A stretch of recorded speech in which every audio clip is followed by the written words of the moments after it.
हां सर. काय सांगाल आजच्या कार्यक्रमात?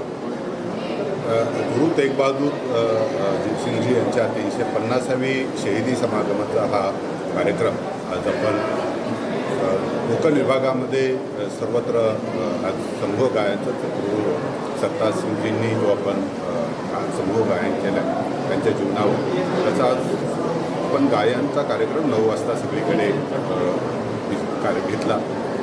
नवी मुंबईतील सर्व शैक्षणिक संस्था याच्यामध्ये सहभागी झाल्या आणि विशेषतः कोकण विभागातील सर्व संस्था आपण जर बघितलं तर 52 लाख व्यक्ती एकाच वेळास एखादं भक्तिगीताचं समूह गायन करणं हा एक मोठा उपक्रम झाला आणि याच्यातून एक निश्चितपणे आपल्याला की राष्ट्रीय एकात्मतेचा जो संदेश धर्माधर्मामध्ये एक आणि देशासाठी हा देण्यामध्ये आपण प्रयत्न केला आणि तो यशस्वी होईल अशी मला अपेक्षा आहे.